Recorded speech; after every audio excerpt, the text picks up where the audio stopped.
Olá, amigos, colegas, alunos.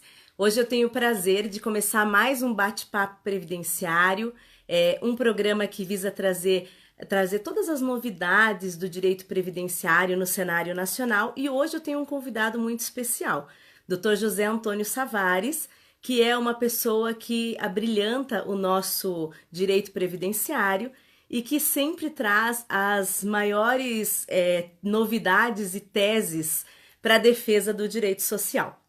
Como vocês sabem, agora a gente tem uma ferramenta nova do Facebook. Essa ferramenta nos permite trazer convidados em tempo real e nós começamos então a trazer essa live agora ao vivo aqui pelo IEPREV, mas participando no canal aberto. Nós tínhamos esse programa antes no canal fechado. Quando eu chamo de canal fechado, eu me refiro à nossa assinatura premium.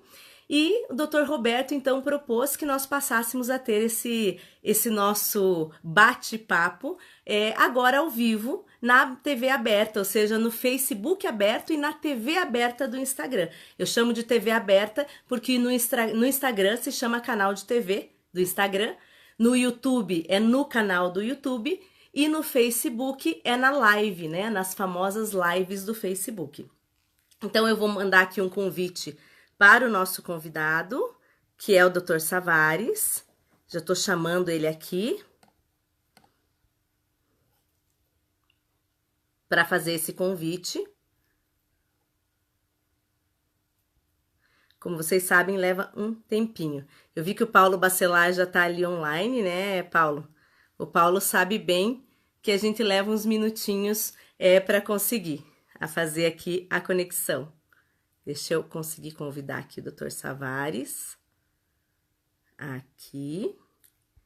E o nosso tema de hoje é um dos temas mais interessantes, porque nós vamos falar do processo judicial previdenciário, né?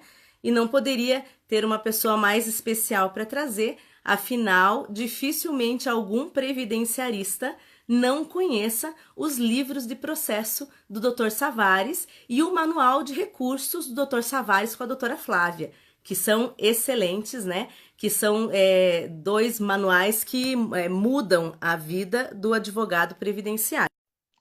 Então, nesses minutinhos, enquanto nós estamos nos conectando com o Dr. Savares, eu aproveito para dizer para vocês que a intenção, então, é que todas as semanas, sempre nas segundas-feiras, às 20 horas, hoje excepcionalmente às 21 horas, a gente vá se encontrar. Dr. Savares, boa noite. Boa noite, Ana Paula. Como é que vai? Tudo bem? Boa noite a Tudo todos. ótimo. Estou muito feliz de tê-lo conosco. E que bom que você conseguiu reservar um horáriozinho aí na tua agenda corrida. E eu já vou começar, então, pedindo algumas coisas, né? Que a gente sempre pede. Ana, a satisfação é minha de participar de uma iniciativa louvável do IEPREV, não é? Aproveitando os canais de comunicação que nós temos para discutir matérias que são de importância prática indiscutível, atuais, não é? E, na verdade, foi um grande prazer. A gente conseguiu esse horário. Como você sabe, eu estava em Florianópolis hoje pela manhã, tive compromisso pelo tribunal ali. Viemos conversando, não é, ao longo da viagem e deu tudo certo. E é uma grande satisfação poder participar. Boa noite a todos. Que ótimo. Bem, nós já estamos ali com muitas perguntas, já temos 95 pessoas online acompanhando, 98 acompanhando em tempo real. Tá bem. Passamos de 100 nesse momento. Continue narrando que vai aumentar, entendeu? Mas eu tenho certeza que é devido a pessoa que eu tenho de convidado hoje, que é muito especial, muito querida. Mas eu vou parar de puxar saco, porque senão vão dizer que eu não fiz a entrevista. Ah, querida, imagina. Não, mas primeiramente eu quero então agradecer. E o nosso tema de hoje é processo judicial previdenciário. Antes de te chamar, eu estava comentando que é difícil, né? Algum advogado, algum previdenciarista que não conheça uma das suas obras de processo ou aquela obra maravilhosa de recursos que você escreveu juntamente com a Flávia, que são duas obras, eu digo, claro, você tem outras, né? Mas essas duas, elas são muito importantes para o advogado previdenciarista, porque nós não temos previdenciário na graduação. Então a gente sente falta de uma base. Quem começa normalmente sente falta dessa base e encontra essa base nos teus livros. Eu queria, sabe que eu sou uma leitora assídua dos teus livros de processo, eu dou aula de processo também. E eu queria te pedir, tem uma coisa que eu gostei muito quando eu tive a minha primeira aula de processo contigo, né? Eu já te contei essa Verdade. história. Sim. Porque eu não tive na graduação, eu comecei a atuar no direito previdenciário sem nunca ter tido uma aula na área.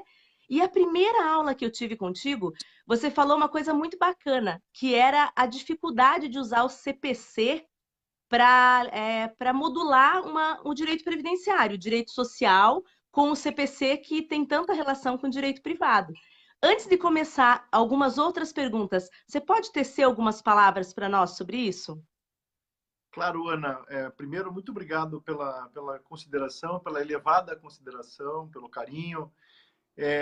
Sabe que nosso Brasil é muito grande, nós temos milhares de advogados iniciando na área previdenciária, milhares de advogados que já sofrem na área previdenciária e sabem também o sabor de uma realização de direito social em juízo. Então, sempre é importante que esses canais de comunicação sirvam para trocarmos ideias, né? Além daquilo que eventualmente a gente escreve num artigo, ou deixa numa decisão, ou coloca num livro. O grande ponto, Ana, do processo previdenciário, o que motivou o direito processual previdenciário, foi a percepção de que nós não podemos aplicar no direito previdenciário as normas do processo civil comum, não é tal como elas estão no CPC, por exemplo, ou na legislação extravagante. A lide previdenciária vai reclamar um toque diferenciado. E nós teríamos alguns exemplos já consagrados pela jurisprudência, não é? Que à época não estava sequer se cogitando, mas, por exemplo, hoje é muito comum a percepção de que o juiz pode, se não deve, conceder benefício distinto daquele postulado na petição inicial, não é? Uma vez identificando que os requisitos para aquele benefício estão presentes. Aí, veja, uma flexibilização do princípio da distrição da sentença. Ninguém diz mais, hoje em dia, que a sentença é extra petita porque concedeu uma aposentadoria por invalidez no lugar do auxílio-doença que havia sido postulado. E também em relação a uma aposentadoria por idade, aposentadoria por tempo de contribuição, há já hoje um consenso jurisprudencial acerca da relativização, da flexibilização do princípio da distrição da sentença. Isso mostra a importância de se olhar de maneira diferenciada para o processo previdenciário. Ali eu vou ver que eu preciso, antes de me ater à forma e simplesmente recusar o pedido que foi feito, conceder ali à pessoa que faz jus o benefício correspondente, a cujos os pressupostos são cumpridos. Mais recentemente, o STJ teve oportunidade de firmar uma tese que sempre esteve na periferia dos processualistas, que nunca foi assimilada, né, pela mainstream, pela corrente principal dos processualistas, mesmo no Poder Judiciário e Federal, que era a ideia de se relativizar a coisa julgada, de se entender que você não pode sepultar de uma vez por todas as chances de um trabalhador conseguir a sua aposentadoria por uma questão formal, por não apresentação do documento de modo oportuno, enfim, em processos que por vezes se encontram viciados. O STJ vem por recurso repetitivo e expressa que a sentença, por exemplo, que julga improcedente o pedido de aposentadoria rural por idade porque faltou prova material, por insuficiência de prova material, ela deve extinguir o processo sem resolução do mérito, isto oportunizando a pessoa, não é, uma vez reunindo a documentação suficiente, buscar novamente esse direito, não é? A ideia de tratar esse direito como um direito fundamental mesmo, isto é, eu não posso, por uma questão formal, separar essa pessoa, é uma coisa lógica, eu não posso separar pelo resto da vida essa pessoa porque não apresentou um documento no momento oportuno, quer dizer, o direito não pode ser tanto a forma e nada a substância nesse caso. Enfim, nós temos várias ilustrações que estão a reclamar, ora já reconhecida pela jurisprudência, uma questão, mas outras questões que precisam se trabalhar ainda para que a jurisprudência reconheça a importância da processualidade previdenciária. Enquanto a jurisprudência não assimilar essa necessidade de um tratamento diferenciado do processo previdenciário, ela prossegue errante. E veja o exemplo da irrepetibilidade dos valores que são antecipados numa tutela antecipada, né, uma tutela provisória. E agora o STJ, por representativo de controvérsia, expressar que deve haver a devolução desses valores quando revogada a tutela. Uma construção pretoriana assim, ela, sem dúvida nenhuma, existe pela falta da percepção de que se trata de um direito de natureza alimentar destinado ao mínimo existencial, que não poderia ter sido separado, ou aqueles valores, os valores não poderiam ser separados para serem devolvidos na sequência. Né? Então, ainda muito há de carência em relação à importância dessa relativa autonomia do processo previdenciário. E, na verdade, até essa decisão que o senhor citou do STJ, ela surpreende, né? Porque ela vai contra, inclusive, súmula da própria AGU. Eu me lembro quando era conselheira da Câmara de Julgamento do Conselho, que a própria decisão do Conselho na via administrativa, ela era uma decisão de não devolução. Então, foi um choque, eu acho que não apenas para os magistrados, como o senhor, né, e um conjunto que tem esse entendimento mais social, mas foi um choque para os advogados e até mesmo para quem trabalha na via administrativa. Porque o Poder Judiciário estava sendo mais gravoso do que a própria administração quando ela revia os atos do INSS no Conselho.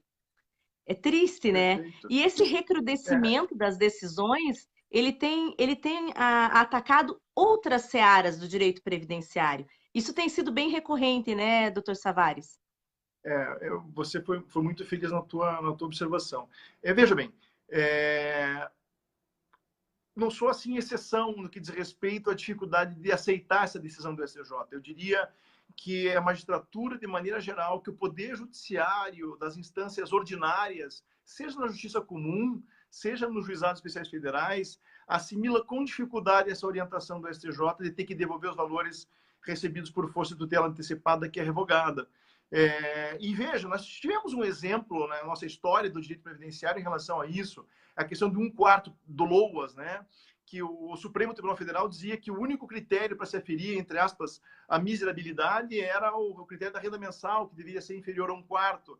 E, nada obstante, o Supremo tenha reiterado isso e cassado centenas de decisões judiciais que flexibilizavam o critério econômico, nós persistíamos vendo decisões de juízes de primeiro grau, de tribunal, do STJ, dizendo que não, que todos os outros elementos deveriam ser levados em consideração. Até que o Supremo Tribunal Federal, atento também a esse fator, embora não consigne na reclamação 4374, vem e diz, não, de fato o critério é insuficiente, de fato é preciso levar em conta outros fatores. Eu penso que também em relação à irrepetibilidade dos valores da natureza alimentar, por ser algo consagrado no próprio STJ, Ana, quando você trata de direito de família, o princípio é a irrepetibilidade dos alimentos, não se cogita de uma tal boa-fé objetiva, não se cogita do alimentando ter que devolver os valores que recebeu e posteriormente foram revistos em sentença. Não é? Boa noite, doutora Marisa Santos, um grande prazer tê-la conosco. E vários amigos aqui que eu estou vendo, a Gorete, me permite aqui, Ana, por favor, Gilberto.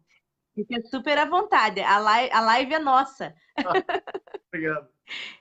Eu vou aproveitar e mandar um abraço para o Alex Sertão, que também é um professor de RPPS, escreveu agora há pouco ali para nós também, e todos os amigos que estão escrevendo. Grande Alex, grande abraço. Doutor Savares, e nesse sentido, o IEPREV tem uma pós-graduação muito mais prática, né?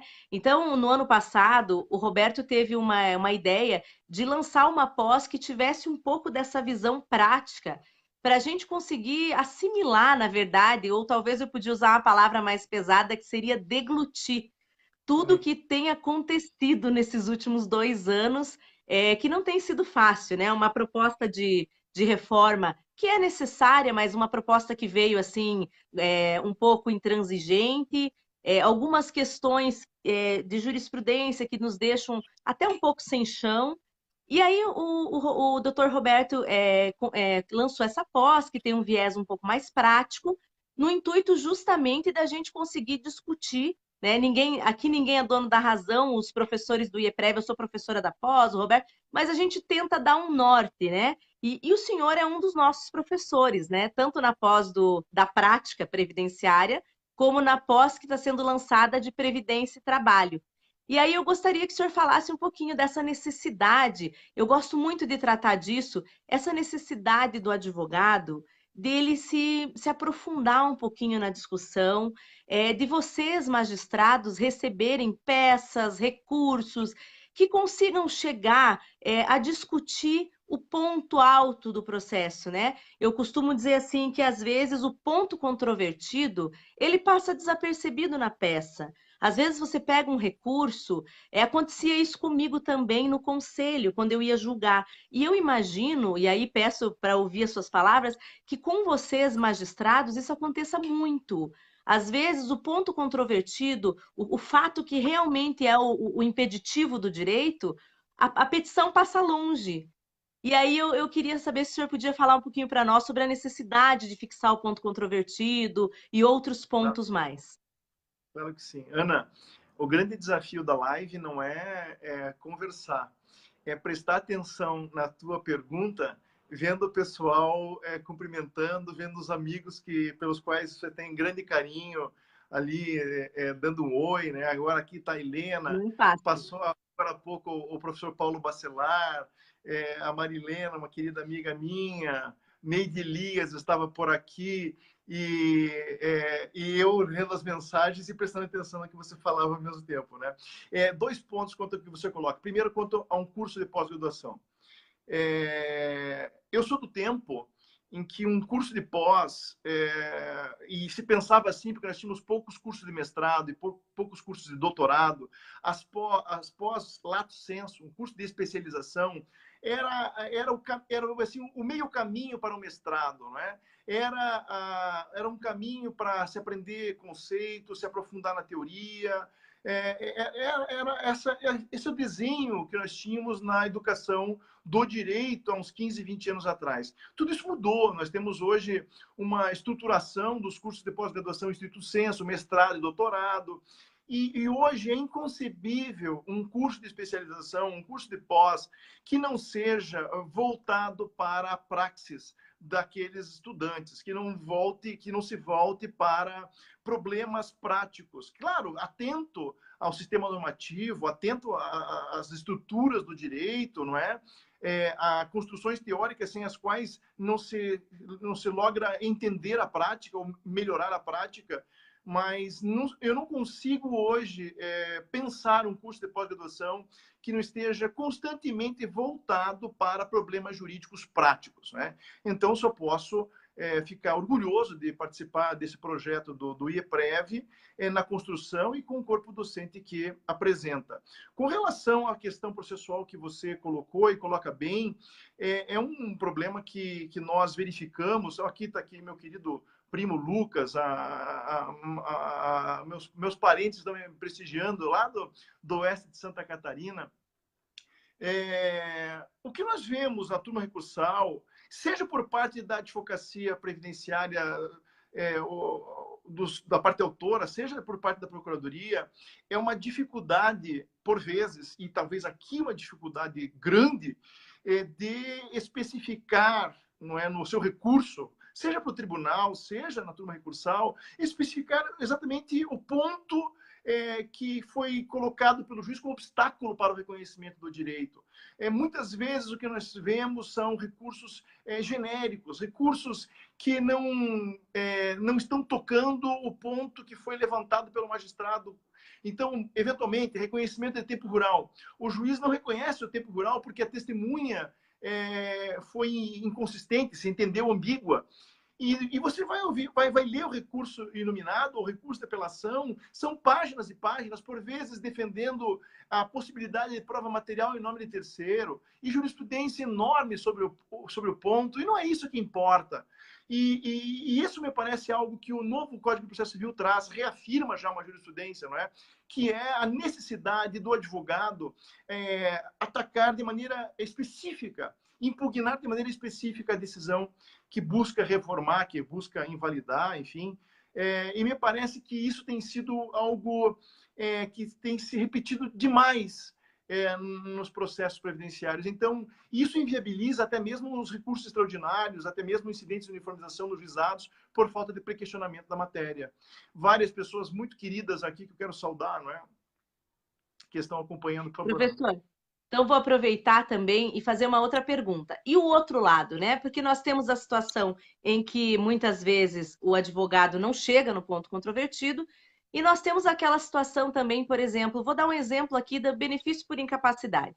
Hoje é o benefício que traz maior despacificação social, que essa palavra não existe, eu acho, mas no sentido de que é o benefício mais controverso. Nós temos um problema que é a questão da perícia médica. Claro, a perícia médica, por mais objetiva que ela tente ser, ela ainda é subjetiva.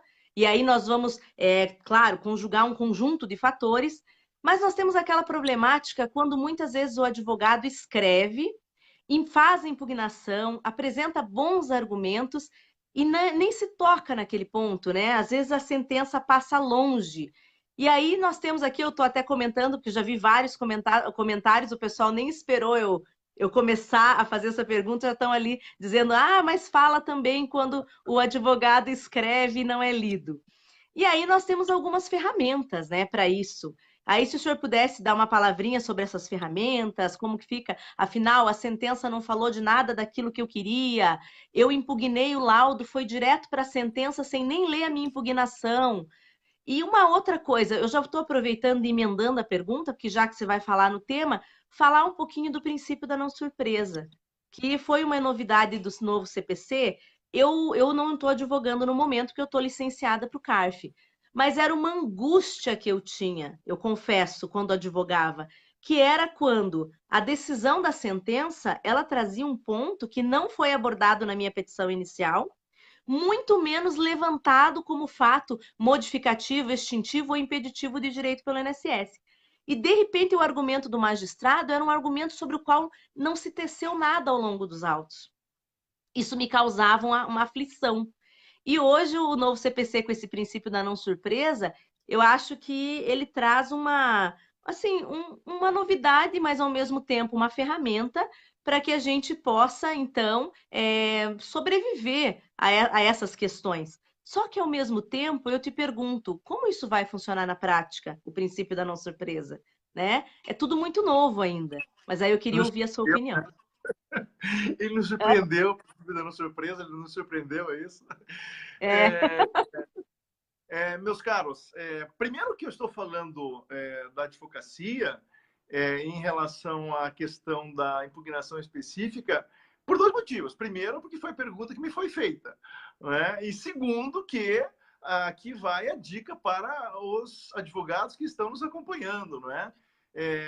Motivos, por vezes, de não conhecimento de recurso. Agora, claro, se há omissões ou contradições, vícios na sentença, me parece que há meios processuais adequados para se buscar o suprimento desses vícios, né? O embargo declaratório, eventualmente um caso muito diferente, uma peculiaridade, ir conversar com o magistrado, demonstrar ali a diferença do caso, ou se mesmo que não queira eventualmente falar com o juiz, deixar no gabinete a preocupação, conversar.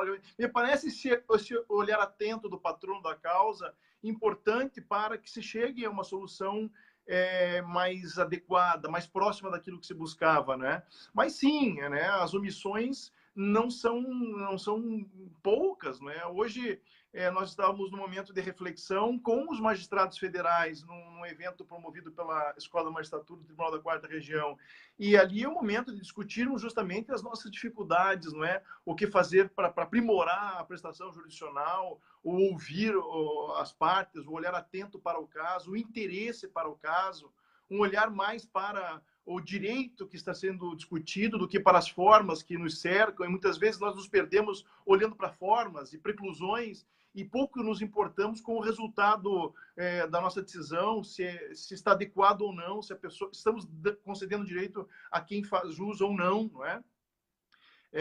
Conceder o direito não pode ser só um detalhe na prestação jurisdicional, quando devido, não é? Mas esse é um ponto. A tua pergunta específica, Ana, que foi feita agora, dizia a respeito, me recorda aqui que eu falei um pouquinho. Oi, O Helenice, princípio da boa não noite. surpresa.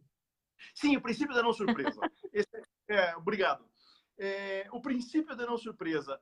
Há uma discussão interessante sobre que normas do novo processo civil se aplicam nos juizados especiais federais ou não. Falando dos juizados especiais federais, né? Não há dúvida de que o princípio da não surpresa deve ser observado no âmbito da justiça comum. No nosso Manual dos Recursos nos Juizados, nós dedicamos ali uma sessão inteira, primeiro para colocar ali as premissas de que nós partimos, para dizer quais normas entendemos, Flávia Xavier e eu, do CPC se aplicam nos juizados e quais não, né? Eu tenho para mim que o princípio da não surpresa ele é uma explicitação do direito ao contraditório. Eu devo perceber o direito do contraditório, e isso fica muito claro no novo CPC. O direito ao contraditório não é só o direito de debater ou o direito de ter vista do que foi apresentado pela outra parte, mas, fundamentalmente, o direito de influenciar na decisão da autoridade judicial. Esse é o ponto de que se parte, né? O contraditório só é respeitado se eu não apenas tenho ciência do que há no processo, mas eu tenho oportunidade de debater e mais influenciar a decisão judicial, a decisão judicial. Logo, se eu tenho um documento, por exemplo, um quinis que é apresentado de última hora, como um óbice para se reconhecer a aposentadoria rural por idade, não é? Eu tenho aqui um quinis do marido, que ele era trabalhador e ganhava R$ 2.000, então ela não é segurada especial. E se junta o quinis aos 47 do segundo tempo, em primeira instância ou em segunda instância, e por vezes de ofício, não é? A questão é, eu até posso fazer isso, o juiz pode de ofício diligenciar, buscar a melhor instrução do processo, mas o mais importante é que se abra espaço para que se debata sobre aquele ponto, nesse caso um ponto de fato, mas pode ser uma questão de direito que esteja em discussão também, né? E a partir dali o juiz vai formar o seu convencimento. É claro, se não observado esse ponto, a parte pode se socorrer a partir dos embargos declaratórios. Mas, olha, não foi respeitado o princípio da não surpresa, buscar uma argumentação que seja levada em conta pelo magistrado. Uma vez refutada essa argumentação da parte, isso pode ser discutido num recurso, não é? Num recurso de apelação no tribunal ou um recurso iluminado na turma recursal, onde preliminarmente se suscite eventual nulidade processual, mas desde logo também já impugnando o mérito da discussão, porque eventualmente pode não ser acolhida aquela preliminar de nulidade e você não pode contar com isso, né? Então se impugna desde logo o mérito. Mas eu penso que se trata de cultura, sabe, Ana? Só o fato de você ter colocado essa questão mostra um dado importante de uma lei nova, que tem preocupações novas e louváveis, que é o novo CPC. E cada vez mais os atores processuais, não apenas do universo previdenciário, evidentemente, mas cada vez mais que os atores processuais reivindiquem, né, a observância dos princípios constitucionais processuais, como no caso do princípio da não surpresa, que é expresso no novo CPC, e essa cultura nova vai penetrando um agir velho, um agir rançoso, um não quero mudar porque sempre fiz assim. Então, me parece que, com o tempo, as instituições acabam se tornando mais permeáveis, não é? a essas inovações. Doutor Savares, eu gostei muito da resposta, foi super abrangente. Eu vejo os alunos exatamente assim, com essa dúvida. Eu embargo, depois eu recorro, e se eu recorrer, eu peço a nulidade. Eu achei super importante isso que você falou. Ó, comecei com o senhor, já estou chamando de você. Tudo bem, Eu achei super importante. Achei super importante essa parte que você falou assim, olha, então rebatam o mérito, né? Então façam completamente, vai embargar, não deu certo, entra com recurso, alega a questão da nulidade, mas ainda rebata o mérito. Então, eu acho que é muito importante e principalmente ouvir, eu acho que a gente tem que ter humildade e quando hoje eu sempre tento ter humildade nos meus atos. Claro que ninguém é perfeito, mas assim, de pensar que mesmo quando advogada, eu fazia coisas que depois hoje eu vejo que não tinha nexo. E isso é normal, né? Porque quando a gente está começando, a gente é muito afoito. E hoje que eu julgo o processo, eu digo assim que eu vejo as coisas com os olhos tão diferentes. Eu dou o meu, assim, esse é a minha assim experiência dividindo um pouco com o público. E quando eu comecei a julgar processo, eu vi o quanto é diferente de quando a gente advoga. Porque quando a gente advoga muito cheio de paixão, e isso é nobre. Só que a gente às vezes acaba não vendo muito o lado da outra parte e não conseguindo agir com tanta clareza daquilo que é justo. E por isso que eu fiz essa pergunta. Eu vi que alguns, alguns colegas falaram: ah, mas isso também não é só o advogado que erra. E o que eu quis dizer não foi isso, né? O que eu quis dizer é: o advogado ele é essencial porque, embora seja o juiz quem dá a cadência do processo, hoje, com o processo judicial, a petição inicial ela tem um peso muito grande. Porque a petição inicial ela delimita tudo. E depois, quando vem a contestação e que fixa ali o ponto controvertido, é importante compreender essa dificuldade de fixar o ponto. Quando eu fiz essa pergunta, não foi para te colocar numa situação apertada, mas nem por causa dos advogados ali que escreveram, mas é para compreender o seguinte: nós temos que ter humildade quando advogamos, no sentido de compreender que às vezes a gente está debatendo o ponto que não é o ponto controvertido da demanda. E aí o processo acontece exatamente isso que o senhor falou. Recursos com 40 páginas, 50 páginas que repetem toda a petição inicial, mas que não falam daquilo que foi levantado ou pelo réu, né, ou visto na audiência e acaba sendo um pouco infrutífero. Então, eu aproveito assim como professora também, né, a dar essa dica para os nossos alunos que prestem atenção nisso que o doutor Savares que falou que é tão importante que às vezes passa batido. Essa questão da contestação da impugnação inespecífica, que é muito mais forte, né, doutor Savares, do que às vezes as pessoas, porque às vezes a pessoa que escreve bem não tem ideia da quantidade de processos que tem uma defesa extremamente deficitária. Ana, primeiro, mandar um abraço para o David Martini, que está aqui conosco, mandar um abração também para Jesus. Eu até me deu quase um frio na barriga, Jesus chegou, eu vi ali, eu fiquei assim preocupado, né? Também a Thaís, está aí, um grande abraço. Eu diria o seguinte, algumas coisas me preocupam na prática processual previdenciária hoje. Pela maneira como eu tenho percebido, por exemplo, a questão do interesse de agir, né? O Supremo Tribunal Federal diz lá que para ações de concessão precisa ter prévio requerimento administrativo. Para ações de revisão, regra geral não, exceto se tem fato novo. E há uma tendência na orientação da jurisprudência que se um fato novo, isto é, um fato não alegado na via administrativa, o INSS indeferiu o benefício, a parte ingressa com ação de concessão. Mas se a parte alega um fato que não foi apreciado na via administrativa e nem apresentou um documento, nem indicou algo relativo àquele fato, aquele fato não será conhecido pela justiça. São vários precedentes, seja na justiça comum, seja no Juizado Especial Federal, há precedentes, inclusive, do próprio Tribunal Regional Federal da Quarta Região, que faço parte, de que faço parte, e a ideia é quase assim, soa muito esquisito, Porque daí, imagine lá uma ação de aposentadoria por tempo de contribuição, em que a parte postula 4 anos de serviço rural, de reconhecimento, mais 3 períodos de atividade especial, mais 2 anos informal, não é? Como garçom. E aí vem a sentença, ao final, não é? E diz, olha, o rural eu conheço, né? Eu conheço o pleito rural porque houve documentos de atividade rural na esfera administrativa.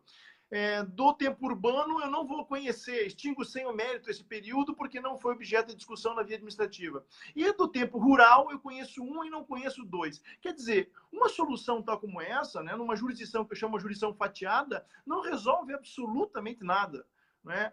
Não resolve absolutamente nada, porque nem vai se chegar aos 35 anos pretendidos pela parte e vai remeter o segurado novamente à via administrativa com uma grande chance de ser novamente indeferido. Quer dizer, nós temos uma pessoa no momento que está buscando a sua aposentadoria, a ideia de sossego, de tranquilizar-se, tendo que bater de porta em porta institucional para finalmente, não é, depois de anos e de muito caminhar, chegar a uma solução. Pois bem, desejemos ou não, me parece que a jurisdição fatiada, não é, essa postura defensiva que eu julgo, está ganhando corpo na jurisprudência numa compreensão restritiva do que disse o Supremo no RE 631/240. Pois bem, se assim estão as coisas, a minha sugestão, minha dica para o advogado que está iniciando, não é? E que tem a oportunidade de acompanhar o seu cliente desde a esfera administrativa,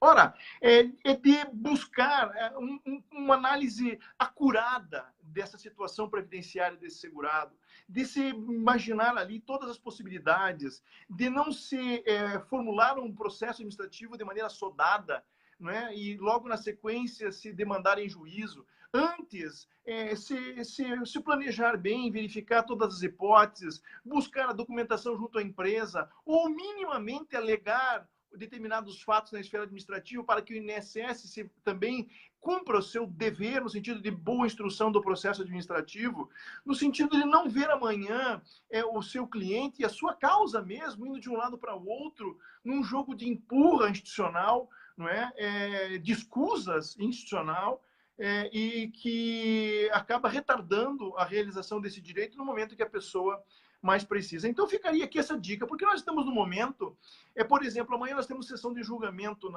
aqui na terceira turma recursal do Paraná, onde nós vamos ter um momento de discussão pelos apontamentos que vi, não é?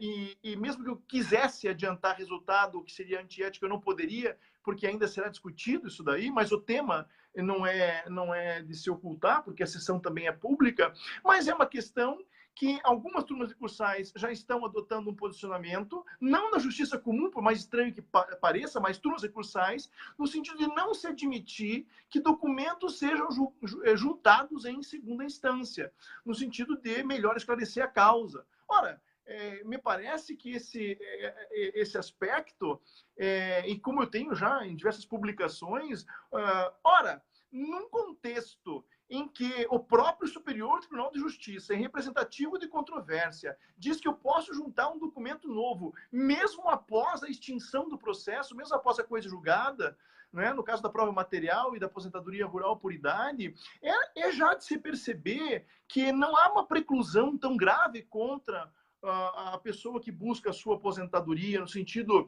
de não poder apresentar esse documento no curso do processo ou em segunda instância. Isso nem mais se discute no processo civil comum e nem na justiça comum. E nós estamos naquele ambiente que era para ser o mais informal e simples de todos os juizados, né, nos fechando a isso, e no processo mais delicado de todos, que é o previdenciário, também impedindo. Então, nós temos várias turmas recursais no país afora com esse entendimento, numa perspectiva de hipereconomia processual, não é?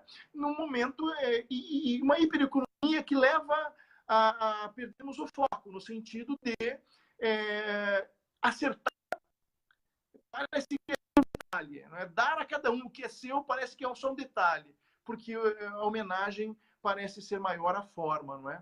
Apenas esse ponto, então, para não depender de uma liberalidade ou desse tipo de discussão que, para mim, remonta aos primórdios, aos rudimentos do direito, não é que o advogado prudente, cauteloso, o iniciante, deve buscar, desde a esfera administrativa, uma boa instrução e, eventualmente, se quer necessitar, se socorrer da via judiciária. Até porque um processo administrativo forte, que tenha todas essas provas, ele auxilia muito o cumprimento do enunciado 5 do CRPS, né? Hoje CRSS, que é a questão de conceder ao segurado aquilo que ele tem direito. Então, eu acho que até o Paulo Bacelar fez uma pergunta aqui, eu perdi a pergunta aqui que passou, mas ele fez a seguinte pergunta, vou aproveitar para interagir um pouco com os nossos professores e alunos aqui. Então, ele fala assim, professor Savares, penso que o conhecimento do processo administrativo também é essencial para a boa instrução processual na via judicial. Como anda a jurisprudência ou os precedentes dos juízes que levam em conta as normas administrativas, quando não cumpridas pela própria autarquia, quando o processo vai parar na justiça? Eu acho que essa pergunta é super interessante, porque eu já vi alguns casos, e aqui eu vou relatar um caso que um dia eu lhe relatei num voo, que é a seguinte situação. Quando o próprio servidor descumpre o dever dele de perquirir o direito, porque lá na esfera administrativa é diferente, né? A autarquia ela não é parte. Na agência, ela é a gestora. Então, ela tem que auxiliar aquela pessoa, aquele segurado, a atingir, a adquirir a consecução daquele direito dela. Na prática, a gente sabe que isso não funciona muito bem. Mas o maior problema é quando o servidor, pelo ato dele, ele leva o segurado a erro, ou ele deixa de abrir uma carta de exigência, deixa de esclarecer um direito, e aí isso nos leva a uma problemática enorme. Como a via judicial faz, quando na verdade o que a gente observa foi que o ato administrativo fez com que aquela pessoa não conseguisse atingir o direito dela. Queria que você falasse um pouquinho para ela. Eu sei que essa daí é bem espinhosa. Não, não é, não. Ela é uma É que é difícil, né? É uma questão importantíssima. Primeiro, eu não sei se vai se manifestar aqui. Primeiro, quero dar um grande abraço na professora Vera Queiroz, que está assistindo. O meu amigo Mitch, que é meu companheiro do Exército de alguns poucos anos atrás. Recebo um grande abraço, estamos assistindo aqui também.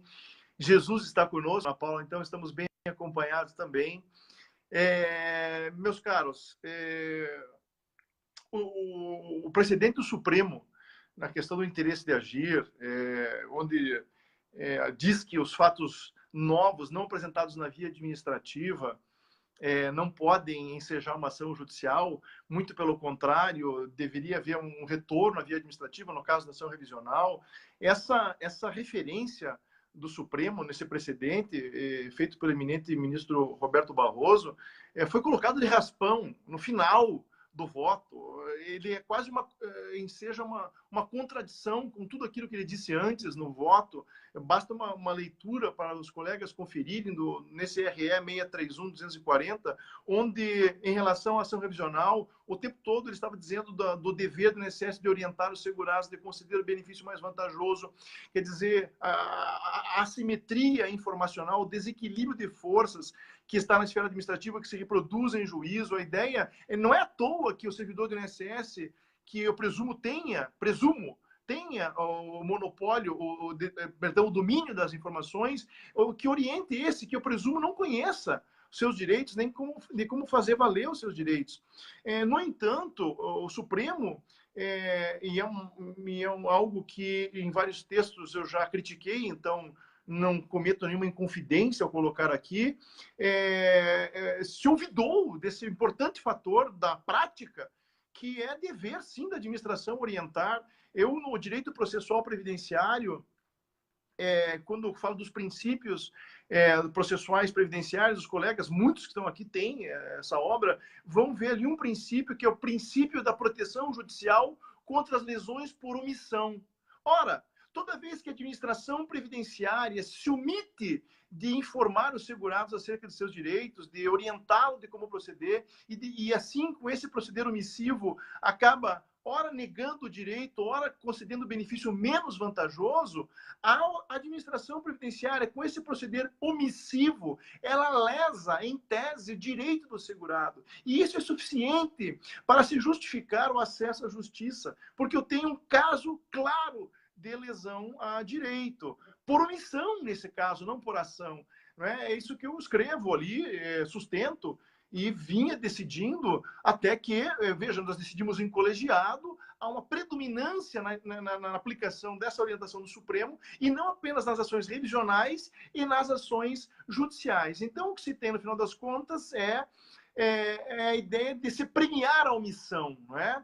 A ideia de se premiar a omissão e se penalizar aquele que sofreu com a omissão, fazendo com que haja esse retorno, esse jogo do judiciário para o INSS para o judiciário, e aquela pessoa que é a que menos está sabendo o que se passa, aquela para a qual se tem que traduzir o resultado da audiência, para dizer deu certo ou não deu certo, porque ela não sabe nem o que está acontecendo, o que está sendo dito ali, o que está sendo ponderado, essa pessoa é que acaba mal entendendo, e ainda parece que nós estamos reafirmando a inferioridade dessa pessoa, uma imagem de inferioridade, né, no sentido de fazer instituições grandes, fechadas, inacessíveis, e essa pessoa batendo de porta em porta para simplesmente ter o seu direito julgado. E foi importante, só para frisar, tem um artigo... O princípio da eficiência, que está aqui colocando a Rejane, exatamente isso. Exatamente. E é importante frisar, tem um artigo do Antônio Floriani, que é bem bacana, que ele fala da conduta oportunística do INSS, que é um exemplo nas questões da incapacidade. O quanto vale a pena para ele, principalmente em algumas regiões do país, em que o acordo é feito com um valor muito baixo, né? Mas isso tem que ser para uma outra live, viu? Isso é outro tema. Viu? Professor, antes da gente encerrar... É que se eu fosse falar disso, nós levaríamos mais meia hora dos nossos acompanhantes aí, viu? Dos nossos amigos que estão nos acompanhando. Mas, olha, desde logo, pode escalar uma para esse bate-papo sobre conciliação, porque, para mim, assim, eu vou até me poupar. Mas deixa eu te falar, então. Antes de encerrar, eu gostaria que você falasse um pouquinho, já dentro desse tema, da questão da reafirmação da DER. Porque esse é um tema que também tem causado grande, assim, grande discussão e até alguns constrangimentos assim, na via judicial. A questão da reafirmação da DER, que nem todas são para benefício de incapacidade quando há perda da qualidade de segurado, né? E essa questão do prévio requerimento, eu vejo que algumas vezes ela vem sendo interpretada de um modo um pouco equivocado, porque muitas vezes se nega o direito da reafirmação da DER, e isso traz um prejuízo muito grande ao segurado. Bom, primeiro, eu quero só adiantar, porque o meu perfil é de acabar não pausando muito as discussões e não relegando muito os temas, né? Na verdade, essa postura da administração previdenciária no que diz respeito à conciliação e em benefício por incapacidade, ora, bem entre nós, né? É uma maneira diferente de se reconhecer o pedido, né? De reconhecimento do pedido, né? Que conciliação é essa em que eu tenho uma guilhotina em cima de mim, uma prova decisiva dizendo que o outro tem o direito? Na verdade, eu estou querendo me valer eventualmente da ineficiência do sistema judiciário e me valer eventualmente da necessidade da pessoa que está buscando a proteção previdenciária para ter ali uma receita indireta, entre aspas, como é considerado cada centavo que se economiza num acordo realizado em juízo pela Procuradoria Federal especializada do INSS. Mas apenas essa ponderação aqui, porque, de fato, nós não temos conciliações em matéria previdenciária. Nós não temos salvo exceções nesse Brasil continental, um procurador federal que bata no peito em audiência de instrução e julgamento e diz: eu reconheço o tempo rural. O que nós temos é um reconhecimento quando eu tenho uma perícia dizendo que há ali a incapacidade, e ainda assim na conciliação se coloca uma duração curta para auxílio-doença, como hoje está na própria lei. Pois bem, com relação à reafirmação da DERA, né, que você coloca, me parece hoje algo já mais tranquilo na jurisprudência, desde que o STJ firmou seu posicionamento, não pela sessão do STJ, mas as duas turmas que compõem a primeira sessão orientam no sentido de que o juiz deve considerar o fato superveniente ao processo administrativo, isto é, a vida da pessoa continua após o indeferimento do benefício previdenciário, de uma aposentadoria por tempo de contribuição, por exemplo, e, porventura, também as contribuições continuarão. Então, o juiz pode e deve levar em conta as contribuições posteriores ao fim do processo administrativo e também as contribuições vertidas no curso da demanda judicial, né? Isso por expressa disposição legal, né? O antigo CPC e agora o novo CPC. Me parece a questão jurisprudencial mais tranquila. O que eu gostaria de ressaltar é que é preciso cada vez mais, e aqui me permita, né? Eu sempre, quando é necessário tocar a teoria para resolver um problema prático, a teoria nos ajuda, né? Me parece esse um ponto importante. Não a teoria, se vamos discutir o conceito de tributo, né? Vamos discutir o histórico da Previdência Social, se era a Previdência, se era seguro, se era bismarckiano, ou era de Beveridge, etc. Quer dizer, se justifica a discussão teórica quando ela vai me resolver problemas práticos, quando ela vai apontar no que a aplicação do direito está se dando de maneira inadequada, inaceitável, né? E um dos pontos importantes de uma teoria que tenho buscado sustentar, que é a teoria do acertamento, que está em artigos na internet, que também está no direito processual previdenciário, é a ideia de relativização do direito dispositivo, do princípio dispositivo, não é? Ora, se eu posso, percebam, se eu posso, juiz, conceder o benefício distinto daquele que foi postulado, eu também, juiz, uma vez identificando o cumprimento dos pressupostos, posso conceder aquele benefício distinto do que foi postulado, claro, respeitado o contraditório e ampla defesa do INSS, mesmo que aquele benefício específico não tenha sido requerido na via administrativa. O que importa é definir a relação jurídica de proteção social. Não está o judiciário passando por cima da administração, não está se transformando num balcão do INSS, que é o pesadelo de muitos, né? Que a justiça se torne um balcão do INSS.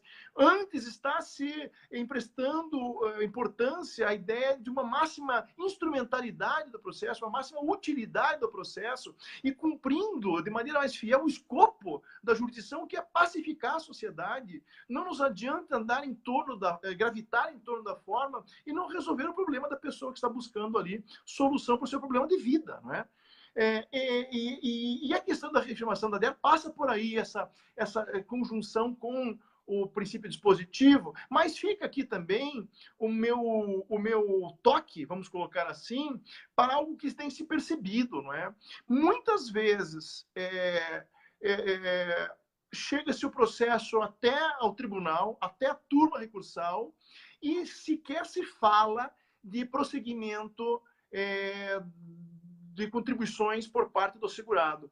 Se tem lá uma DERA, uns 3 anos atrás, se ingressa em juízo, nada se fala na petição inicial, nada se fala ao longo do processo, nada se fala no recurso, e por vezes, lá depois de julgado a discussão em segunda instância, vem embargos declaratórios, olha aqui, ó, o tribunal foi omisso porque não analisou a reafirmação da DER, houve continuidade das contribuições. Omisso no quê? A lide, tal como foi estabelecida, foi julgada. É claro que o juiz pode, de ofício, conhecer do fato superveniente, que vai modificar a relação jurídica, não é? Mas a questão é que esse fato tem que ser dado conhecimento ao juiz. Quer dizer, o advogado deve pelo menos alegar esse fato, eventualmente juntar o quinis, se não postular pela juntada do quinis no processo, se dar vista ao INSS para que se manifeste sobre esse quinis. Me parece que é uma comodidade em relação à reafirmação da DER. Eu arriscaria dizer que os poucos casos de negativa de reafirmação da DER se dá por omissão do patrono da causa, ao não suscitar um fato relevantíssimo que é superveniente ao processo administrativo e que também está ali todo mês dizendo que existe no processo judicial.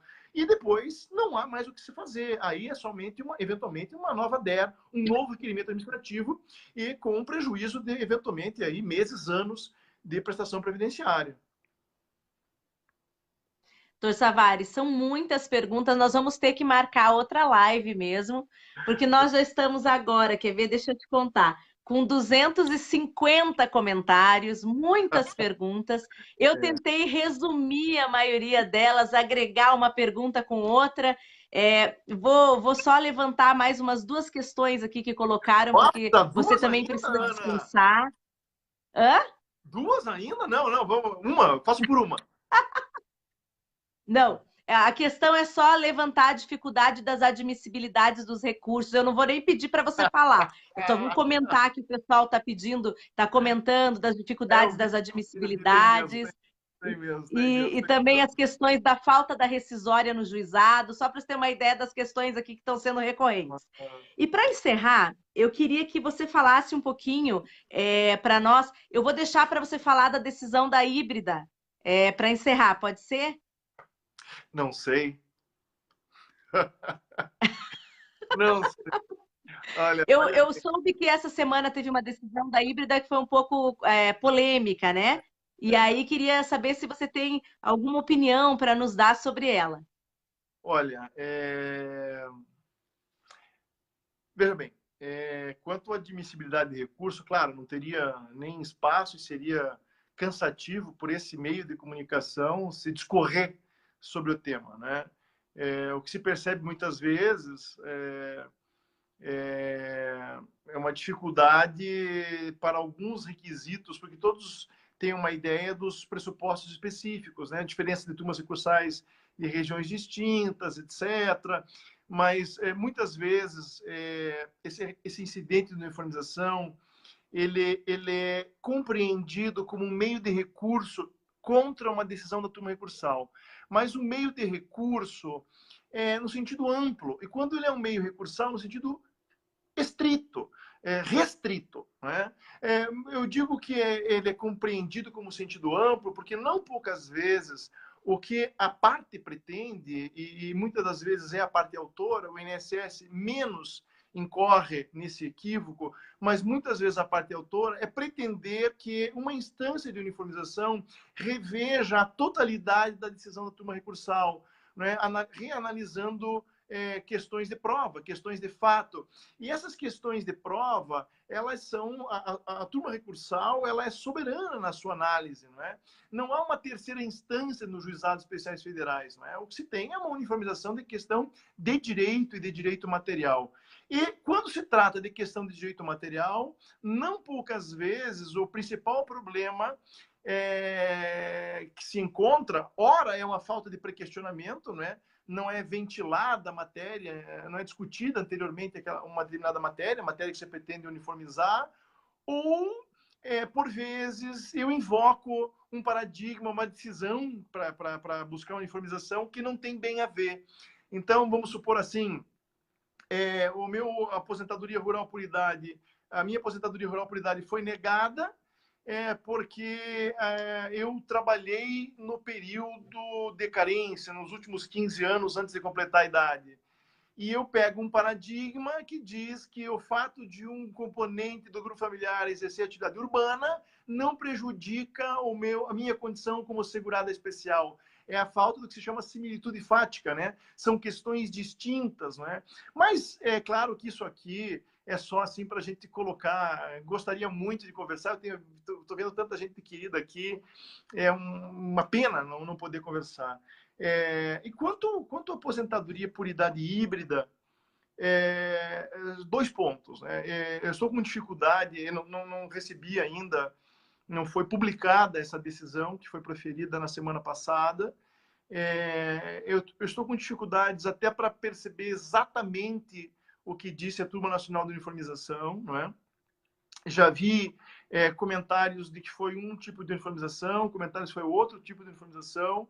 Eu prefiro aguardar a publicação agora dessa decisão para saber exatamente o voto que prevaleceu, mas, de todo modo, o que eu poderia adiantar é que qualquer das alternativas ela parece esbarrar na orientação do Superior Tribunal de Justiça. Me parece inevitável que se tenha um incidente de uniformização dirigido ao STJ para que pacifique esse tema também no sistema dos juizados especiais federais. Me parece que o STJ terá a oportunidade de bem delimitar a sua compreensão e a sua orientação sobre esse tema, não é? Em que termos é devida uma aposentadoria por idade híbrida. Olha, fica aqui uma boa sugestão também para uma próxima live, né? Quando a gente tiver umas discussões Nós novas temos assim. muitas sugestões. Tem sim. Doutor Savares, então, eu queria só perguntar para o senhor, para encerrar, qual foi a proposta desse livro que o senhor lançou recentemente, que é o Compêndio de Direito Previdenciário? Então, aproveitando tudo que a gente falou, todas essas pessoas que estão aqui dizendo tantos temas... Hã? Vai deixar eu vender meu peixe? Mas, claro, obrigado, ainda mais se esse peixe faz tão bem para a saúde. Querida, na verdade, esse livro novo, esse é um trabalho novo, né? É o Compêndio de Direito Previdenciário, que escrevemos a Mariana Gonçalves e eu. Ele tem uma proposta diferente. A ideia ali não está muito doutrinador, não tem as teses do doutrinador, não tem argumentação teórica.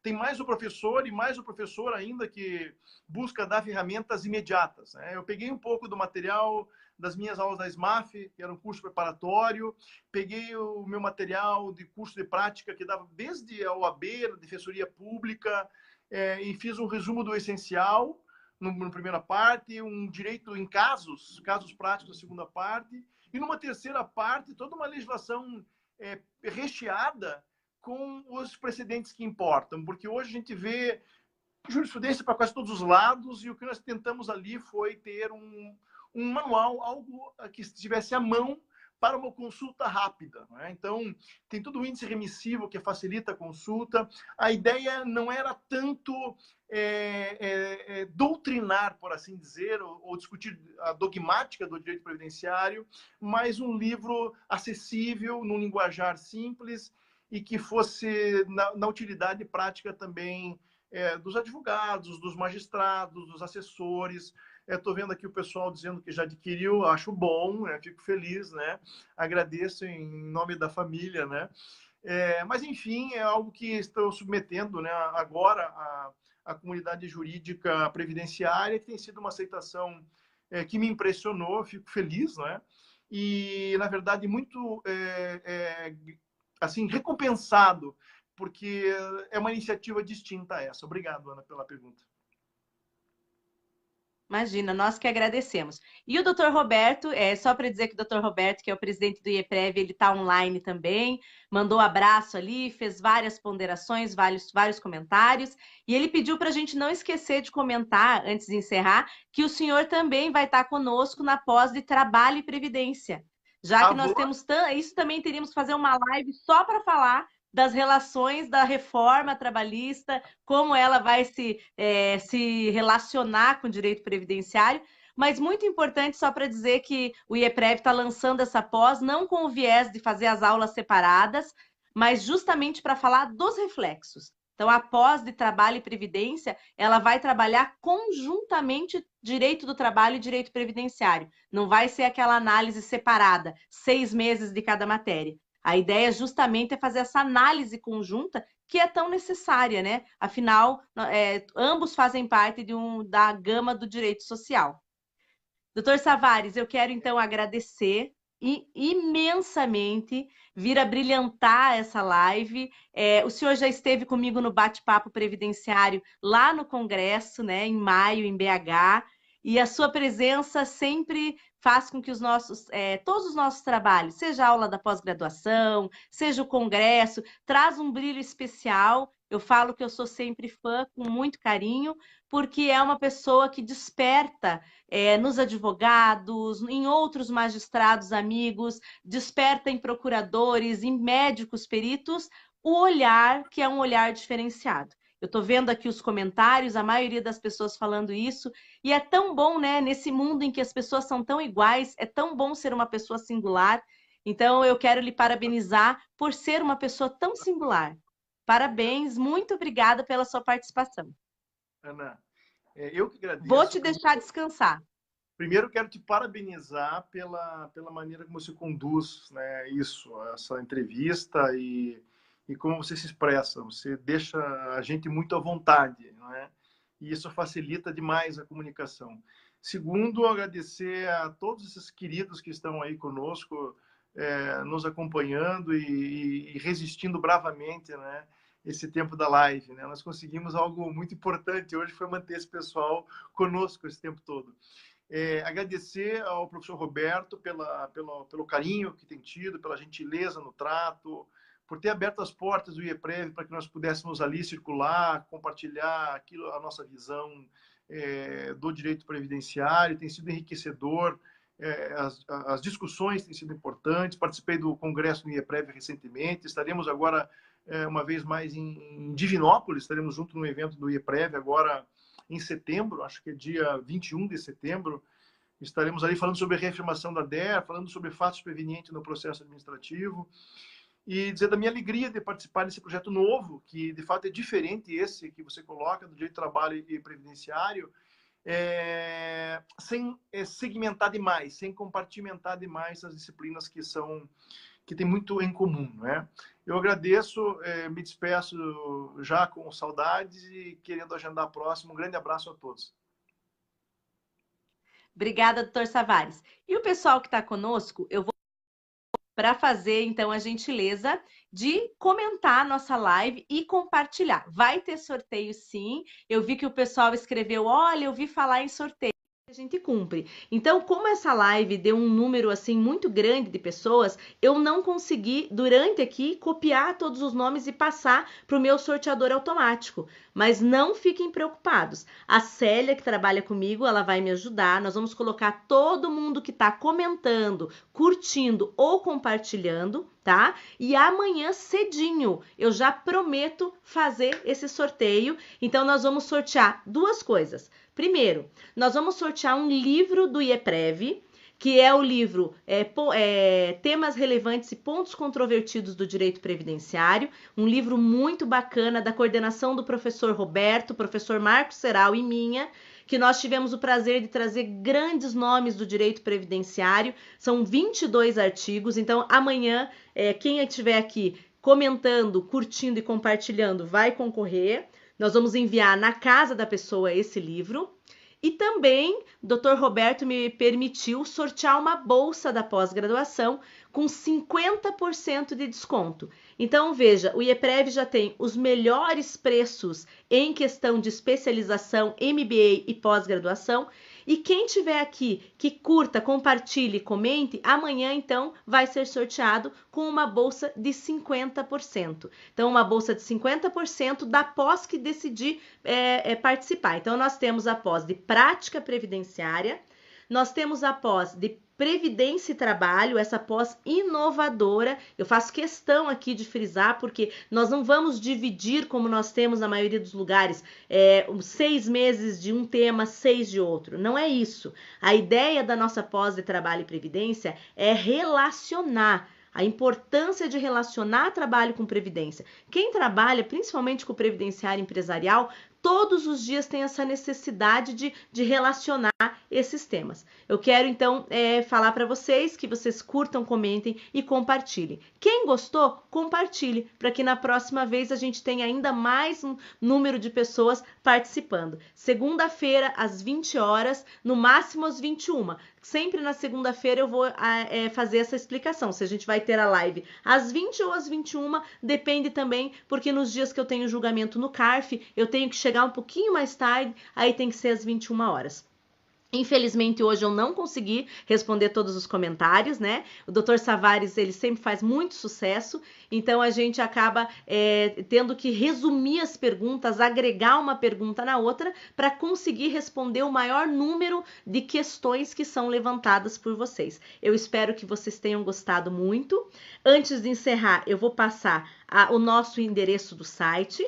Então, é www.posprevidenciario.com.br, www.ieprevtrabalhista.com.br e www.ieprev.com.br para todos os nossos serviços, seja para o IEPREV Premium também, que é um pacote de serviços previdenciários. Lembrando vocês que o IEPREV não trabalha apenas com a questão mercantil, porque nós temos um trabalho social extremamente forte, desenvolvido para a defesa da Previdência Social no Brasil. Quero mandar um beijo, então, para terminar, para a Helena, que é coordenadora do IEPREV em São Paulo, para o Jesus, que é nosso coordenador, para o Herbert, que é nosso coordenador no Rio, e nós temos um congresso agora, quinta e sexta-feira, Rio de Janeiro, mais de 400 pessoas inscritas, então vai ser mais uma excelente oportunidade de estar entre amigos, estar com os previdenciaristas, afinal, né, o direito previdenciário, ele tem um número menor de pessoas no Brasil do que o direito civil, constitucional, e por isso nós somos uma família. Quase todo mundo se conhece. Eu falo para os meus alunos aqui da pós, falo para os meus alunos do IEPREV que ao longo do tempo a gente é uma família porque todo mundo vai se conhecendo, comprando os livros dos professores, e isso torna com certeza a defesa do direito social muito mais coesa, porque nós estamos sempre juntos lutando por aquilo que é mais positivo. Beijo para Juliana Dias, para o Márcio Rigueira de Queiroz, que é meu aluno lá de BH, Maria Francisca Gomes, Rejane, um abração, Rejane, cadê sua irmã? Djalma, Francisco, Juliana Dias, David Martini, Adriana Oliveira, minha grande amiga de Pindamonhangaba, um abração, Liana. Pena que essa semana o doutor não veio ao Congresso do Rio, é verdade, Liana, mas com certeza vamos levá-lo em tudo aquilo que a gente puder. Érica, Maria Luísa Rodrigues, Danilo Juncansen, Marta Lúcia Guiar, Elaine Medeiros, Luciene Amaral. Luciene, um grande beijo, esteve aqui em Curitiba, a gente não conseguiu se encontrar, mas numa próxima, com certeza. Igor querido, que tem o estúdio aqui onde nós gravamos as aulas, seja as aulas do meu curso, seja as aulas do IEPREV, as aulas do professor Teodoro. Então, Igor, um queridão, super amigo nosso. Thaísa, minha amiga querida também, que vai dar aula na Unicuritiba agora. Qualquer dia desses nós já vamos se encontrar, já vamos começar a postar, né, Thaísa? E aí mais muitas pessoas que escreveram: a Dani, Luciana Borges, Jéssica Souza, Patrícia Semião, a minha irmã Célia Mara, que está postando os livros do Dr. Savares. Um abração para o Gilberto Orsolan Jaques. Gilberto, um grande abraço para você. Eu vi os teus comentários, achei super pertinentes. Alguns eu consegui agregar para conseguir ler, outros não deu, porque vai subindo aqui os comentários, a gente não consegue acompanhar todos. Lúcia Catarina, Cássia, Karina Santos, já foi minha aluna, Shirley Rocha, Juliana Dias, e claro, um abraço super especial para o meu marido, o Anderson, que é médico, vocês sabem, trabalha na área tanto da medicina do trabalho como médico perito, e que eu sempre fico aí tentando dar umas dicas para ele ser um bom médico perito, que ele tem que ser, né? Afinal, tem que ter uma visão um pouco mais social, que é tão importante na nossa seguridade. Pessoal, então curtam, compartilhem. Andréia Fontanari, Vera Queiroz, amiguíssima, muito querida, obrigada. Então, Viviane Bueno, Luciana Rodrigues, Roberto de Carvalho, meu chefe, um grande abraço também. Pessoal, peço desculpas se eu não conseguir citar todo mundo. Não vou conseguir fazer o sorteio online, como eu disse para vocês, porque o número ultrapassou a minha consegui aqui copiando todos. Mas olha, fiquem tranquilos, ninguém vai deixar de concorrer. Curta, compartilhe a nossa live. E amanhã a nossa equipe já vai contabilizar todas as pessoas, fazemos então uma planilha e fazemos o sorteio automático ao vivo amanhã, rapidinho antes do almoço, para não deixar passar quem compartilhou, quem participou. Vai concorrer ao livro, que eu já comentei, e vai concorrer também à bolsa da pós-graduação que escolher do IEPREV. Então é isso, eu agradeço esse carinho imenso, agradeço a participação de vocês. Nós chegamos a ter picos de 205 pessoas online ao vivo, agora nós já estamos novamente com 84. Chegamos a ter picos de 205 pessoas ao vivo no momento da live, ou seja, muito bacana. Isso mostra essa vontade que o advogado previdenciarista tem, não importa se é 8 da noite, se é 9 da noite, se é 11 da noite, é essa vontade de lutar, de discutir, de debater, de passar a limpo essas normas e todas as questões jurisprudenciais. Eu deixo um grande abraço para vocês, agradeço todo o carinho que eu venho recebendo e semana que vem tem mais. Estamos programando uma pauta com diversos professores, pessoas que vão trazer muita informação para vocês que seguem a nossa live. Mais uma vez eu comento, quem puder compartilha, ativa para receber as nossas notificações. Um grande abraço então e até semana que vem. Beijo grande e boa noite.